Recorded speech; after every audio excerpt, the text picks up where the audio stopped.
ஸ்ரீமதே ராமானுஜாய நமக. தினம் ஒரு திவ்ய பிரபந்தம் தொடரிலே இன்றைக்கு 1674வது பகுதி.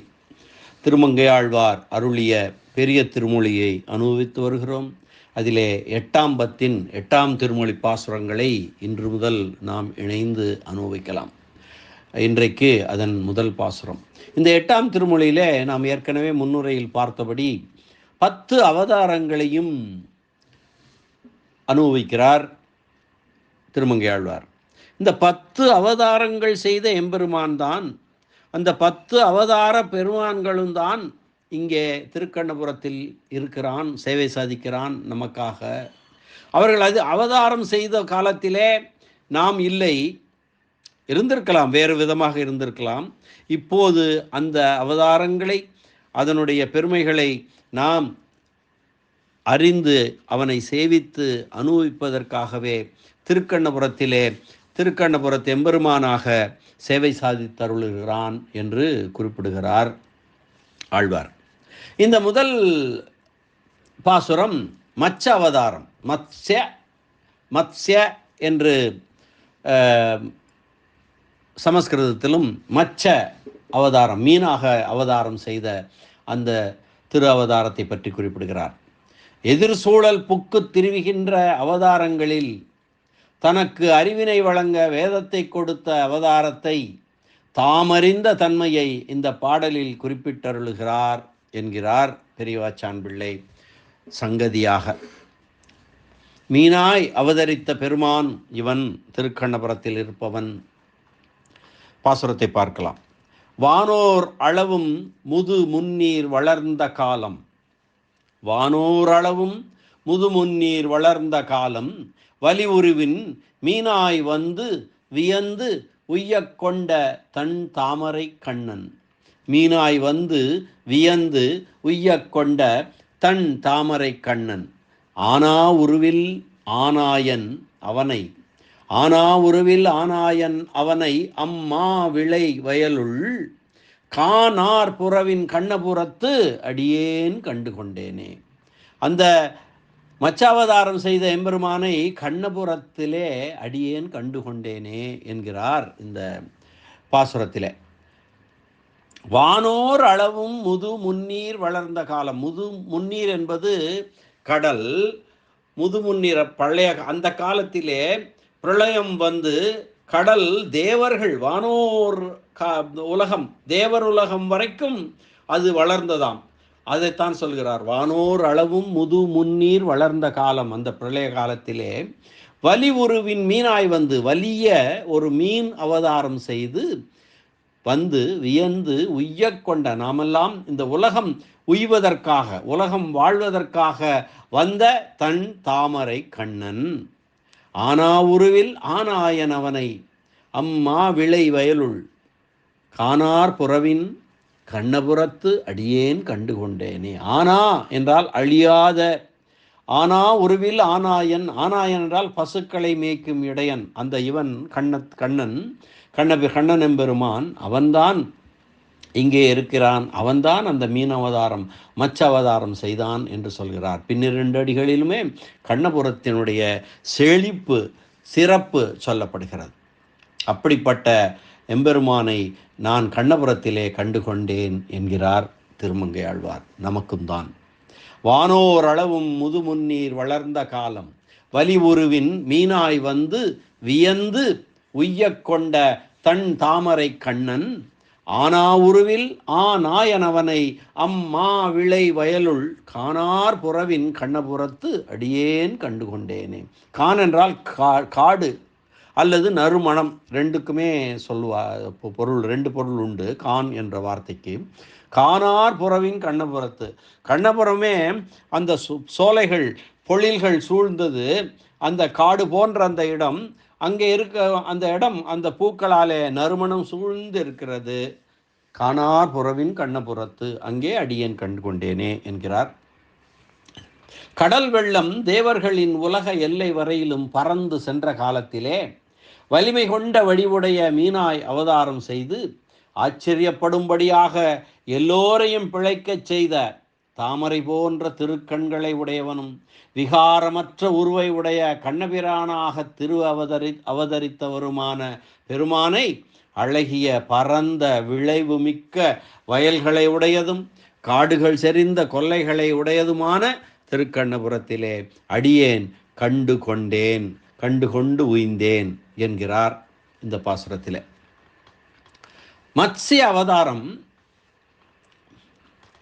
மச்ச அவதாரம் செய்தருளிய பெருமானை திருக்கண்ணபுரத்திலே காணப்பெற்றேன் என்கிறார். ஒரு பிரம்ம கல்ப முடிவிலே பிரம்ம சம்பந்தமான நைமித்திய பிரளயம் உண்டாயிற்று. அப்போது பூமி முதலிய உலகங்கள் கடலால் சூழப்பட்டு மூழ்கும் சமயத்தில் நித்திரை தெளிந்து எழுந்து அந்த நீரிலே படுக்க எத்தனித்த போது பிரம்மனது முகத்தில் இருந்தும் வெளிக்கிளம்பின 4 வேதங்களையும் ஒரு தானவன், ஒரு அரக்கன் அபகரித்து கொண்டு போய்விட்டான். வேதங்கள் தொலைந்தது கண்டு திருமால் ஒரு சிறிய மீன் வடிவு கொண்டார். வேதங்களை தொலைத்துவிட்டு என் கண் போயிற்றே என்று கதறினான் பிரம்மன். அந்த செய்தி தெரிந்து திருமால் ஒரு சிறிய மீன் வடிவம் கொண்டார். அந்த சமயத்திலே, அந்த காலத்திலே தான் செய்த தவத்தின் பெருமையினால் உயிர் வாழ்ந்து கொண்டு கிருதமாலா என்ற ஒரு நதியின் கரையிலே திருமாலை நோக்கி தவம் செய்து கொண்டிருந்த சத்தியவரதன் என்னும் ஒரு ராஜரிஷி வெறும் தண்ணீரை மட்டும் அருந்திக்கொண்டு பிழைத்திருந்தார். அவர் ஜலதர்ப்பணம் செய்கையிலே அவரது 2 கைகளுக்குள் ஒரு சிறிய மீன் அகப்பட்டு கொண்டது. அதனை அவருடனே தண்ணீரிலே விட்டார். அப்போது அந்த மீன் அவரை பார்த்து, சத்தியவர்தனை பார்த்து, தயாளுவான ராஜரிஷியே, என்னை இப்படி நீரிலே விட்டுவிட்டீரே, எம் இனத்தவர்கள் என்னை விழுங்கி விடுவார்களே, என்னை நீர் காப்பாற்றி அருள வேண்டும் என்று கேட்டுக்கொண்டது. சரி என அவர் அதனை எடுத்து தனது கமண்டல தீர்த்தத்திற்குள் விட்டார். அதனுள் புகுந்த அந்த மீன் ஒரே இரவுக்குள் கமண்டலத்திற்குள் நிரம்பி பெரியதாகிவிட்டது. மறுநாள் காலையிலே அந்த மீன் சத்தியவரதன் அந்த ராஜரிஷியை பார்த்து, தயாளுவே, நான் எப்படி உம்முடைய கலசத்துக்குள் கஷ்டப்பட்டு வசிப்பது? என் மீது சிறிது அருள் காட்டக்கூடாதா என்று கேட்டது. உடனே அதை புரிந்து கொண்ட அவர் அதை கமண்டலத்திலிருந்தும் எடுத்து தன்னிடமிருந்த சந்தன நீரில் புகவிட்டார், ஒரு தொட்டி மாதிரி. உடனே 3 அடி நீளத்திற்கு அந்த மீன் வளர்ந்து விட்டது. அப்படி வளர்ந்த மீன் அந்த தொட்டியிலும் நிரம்பி போனதுனால, என்னை இப்படி கஷ்டப்பட்டுமாறு விட்டு வைப்பது உமக்கு தர்மமா ராஜரிஷியே என்றது. அன்பு கூர்ந்து அவர் அதை எடுத்து ஒரு குளத்திலே விட்டார். அங்கும் அந்த மிக வளர்ந்த அந்த மீன், நான் சுகமாக வசிக்க இடம்பெறாமல் வருந்துவது உமது திருவுள்ளத்திற்கு உகப்போ என்று கேட்டு இது மாதிரி கேள்விகள் கேட்டுக்கொண்டே இருந்தது அந்த மீன். உடனே அதை எடுத்து ஒரு ஏரியில் விட்டார். அந்த கணமே அது அந்த ஏரி நிரம்ப வளர்ந்து விட்டது. அப்போதும் அந்த மீன், சுவாமி, என்னை ஏன் இப்படி அலைய விடுகிறீர்கள், இது நியாயமா என்று கேட்டது. அதனை கண்டு கருணை கூர்ந்த சத்தியவரதர் அதை எடுத்து கடலிலே விட்டார். அப்பால் சத்தியவரதர் மீனிடத்திலே பெரும் மையல் கொண்டு அதனை நோக்கி, ஓ மத்ஸ்யராஜனே, உன்னுடைய வரலாற்றை தெரிந்து கொள்ள மிக்க ஆவல் உள்ளவனாயிருக்கிறேன். 100 யோஜனை நீளமும் அதற்கு தகுந்த பருமனும் ஆக வளர்ந்துள்ள நீ யார்? உமது தத்துவத்தை வெளியிட வேண்டும் என்று கைகூப்பி பிரார்த்தித்தார். 1 யோஜனை என்பது சுமார் 10 மைல் தூரம். ஆக 1000 மைல் நீளமும் அதற்கேற்ற பருமனும் கொண்டு வளர்ந்து விட்டது அந்த மீன். அதை கண்டு அதிசயித்து தான் இந்த கேள்வி கேட்டார் சத்தியவரதர். அதற்கு அந்த மத்ஸ்யராஜன், மகானுபாவரே, இன்று முதல் 7 நாட்களுக்குள் இந்த 3 உலகங்களும் மூழ்கிவிடப் போகின்றன. பெரிய பிரளயம் வரப்போகிறது.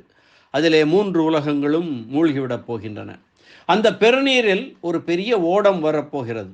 அந்த படகில் சப்தரிஷிகளும் நீரும் எல்லா மூலிகைகளுடனும் எல்லா பிராணிகளுடனும் ஏறி மனதிற்கு வருத்தமொன்றின்றி உலவிக் கொண்டிருங்கள். எல்லா மூலிகைகள் என்றால் சாம்பிள்ஸ், ஒவ்வொன்றிலும் ஒவ்வொன்று. ஒரு படகிலே எவ்வளவு வைத்துக்கொள்ள முடியும், அது மாதிரி எல்லா பிராணிகள் ஒவ்வொன்றிலும் ஒன்று. அதுபோல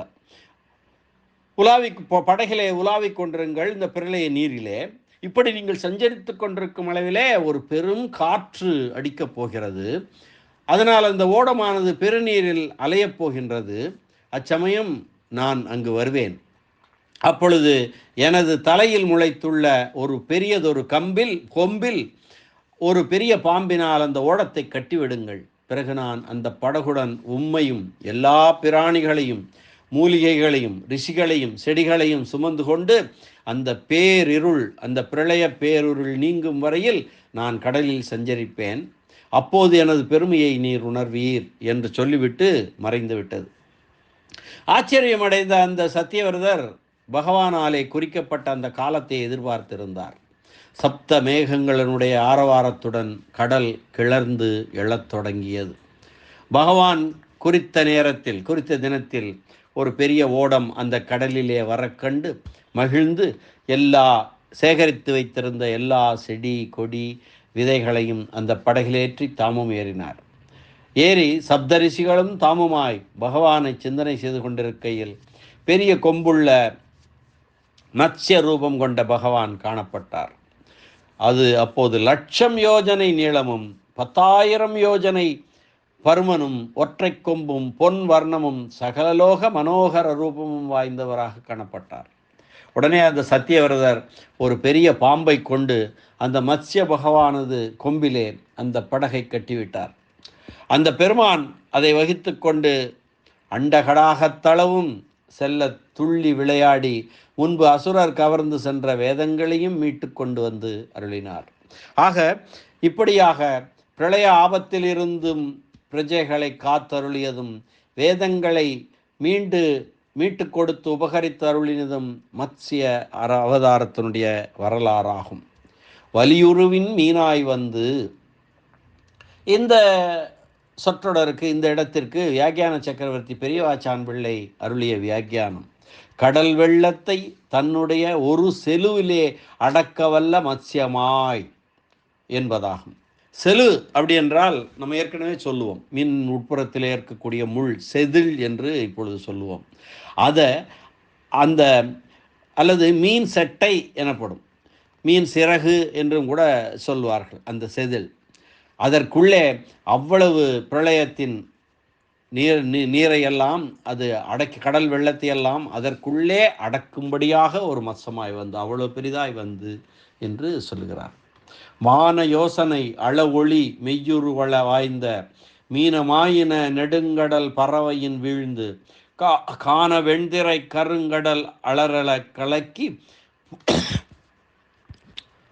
போன வாழீற்று அசுரனை தடவிரும் புகுந்து என்று கந்த புராணத்திலே உபதேச காண்டத்திலே சொல்லப்பட்டிருக்கிறது. மான யோசனை அள ஒளி மெய்யுரு வாய்ந்த மீனமாயின நெடுங்கடல் பறவையின் வீழ்ந்து காண வெண்திரை கருங்கடல் அலறல கலக்கி போன வாழீற்று அசுரனை தடவுறும் புகுந்து என்று கந்தபுராணத்தில் சொல்லப்பட்டிருக்கிறது. இந்த மத்ஸ்ய அவதாரத்தை பற்றி அதன்படி எம்பெருமான் எண்ணுவதற்கரிய மிக பல யோஜனை நீளமும் அதற்கேற்ற பருமனும் வாய்ந்த பெரு மீனான போது அந்த மீனின் ஒரு செலுவிலே கடல் வெள்ளம் முழுவதும் ஒடுங்கும்படி இருந்தது என அதன் பெருமை தோன்ற வலியுருவின் மீனாய் என்றார். ஆனாவுருவின் சதைக ரூபாய அவிகாராய சுத்தாய, இது விஷ்ணு சகஸ்ரநாமத்திலே வரக்கூடிய எம்பெருமானுக்கு சொல்லப்படக்கூடிய பெயர்கள். சதைக ரூபாய அவிகாராய சுத்தாய என்கிறபடியே என்றும் ஒரு படிப்பட நின்று விகாரமற்ற உருவை உடையவன் என்று பொருள். அவிகாராய சுத்தாய சதைக ரூபாய விகாரமற்ற உருவை உடையவன் எம்பெருமான் என்று சொல்கிறது. அப்படி என்றால் மச்சம், மீன், ஆமை முதலிய விகார உருக்களை கொண்டது ஏனோ என்றால் அவை கர்மவசத்தால் வந்த பிறவிகள் அல்ல. மீனாகவோ ஆமையாகவோ நரசிம்மமாகவோ வந்ததெல்லாம் கர்மவசத்தால் வந்த பிறவிகள் அல்ல. கருணை அடிப்படையிலே மக்களையும் இந்த உலகத்தையும் காப்பதற்காக, அடியாரை காப்பதற்காக கருணை அடிப்படையில் சங்கல்ப மாத்திரத்திலே கொண்ட உருக்கள் என்பதாகும். இனி வியாக்கியான சக்கரவர்த்தி பெரியவாச்சான் பிள்ளையினுடைய உரையினை பார்க்கலாம். வானோரளவும் முதுமுன்னீர் வளர்ந்த காலம் வலிவுருவின் மீனாய் வந்து தேவர் உலக எல்லை அளவும் செல்லுமாறு கடல் வெள்ளம் பரவிய காலத்தில் அதனை முழுவதும் தனது கீழ்வயிற்றிலே ஒரு செதிலுக்குள்ளே அடக்கும்படியான ஆற்றலை உடைய மீனாய் வந்து அவதரித்து வானோரளவும் முதுமுன்னீர் வளர்ந்த காலம் வலிவுருவின் மீனாய் வந்து வியந்து உய்யக் கொண்ட. நாம் உலகை காப்பதற்காக அமைத்த கடலே உலகை அழிக்க முற்பட்டிருக்கிறதே, இதன் பண்பு மாறி அமைந்த காரணம் என்ன என்று வியந்து. அது இல்லாமல் எம்பெருமான் மீன் வடிவெடுக்காமல் உலக காரணனாகிய தான் பிரம்மன் முதலியவர்களைப் போல தன்னை பெருந்தேவன் என்ற நிலையிலேயே அமைத்து கொண்டால் தன்னுடைய நீர்மை பண்புக்கு அது ஒப்பாது என்பதை உலகம் நினைத்து வியங்க. பிரம்மன் ருத்ரன் எல்லாம் பேசாமல் தானே இருந்தார்கள் அந்த பிரளய காலத்திலே. எம்பெருமான் தானே தனது அந்த நீர்மை பண்பின் காரணமாக மீனாக அவதரித்து உலகை காப்பதற்காக வந்தான். ஆக அவர்களைப் போல இவனும் இருந்திருந்தால் என்று மக்கள் வியக்கும்படியாக, உலகம் வியக்கும்படியாக வியந்து உய்யக்கொண்ட இந்த உலகத்தை காப்பதற்காக, அல்லது ஏனைய மீன்களிலும் வேறுபட்ட ஒளிவை உடையவன் ஆகையாலே அந்த பெரிய பெருமையை உலகு நினைத்தல் என்று வியத்தலுக்கு 3 வகையாக பொருள் சொல்லலாம். 3 வகையாக இங்கே சொல்லப்பட்டிருக்கிறது அல்லவா, அந்த பொருளை சொல்லலாம். தன்தாமரை கண்ணன், மத்ஸ்ய கமல லோச்சன, மத்ஸ்ய கமல லோச்சன, மீன் வடிவெடுத்த போதும் தாமரை கண்ணனாய் இருந்தான் என்று கூறுவர் அல்லவா. தன் தாமரை கண்ணன் ஆனா உருவில் ஆனாயன், எப்பொழுதும் ஒரே நிலையில் உள்ள வடிவினை ஏனைய உயிரினங்களின் வடிவாக மாற்றிக்கொண்டு வந்து அவதரித்தவன். ஆனா உருவில் ஆனாயன், ஆனாத ஒரு, அதாவது கெடாத வடிவம். அவனை அம்மா விளை வயலுள் காணார் புறவின் கண்ணபுரத்து அடியேன் கண்டு கொண்டேனே. அழகியதாய் பரந்த வயல்களை உடையதாய் நறுமணம் கமழும் சுற்றுச்சூழலை உடைய திருக்கண்ணபுரத்திலே அவனை நான் அடியேன் கண்டு கொண்டேன் என்று சொல்கிறார்.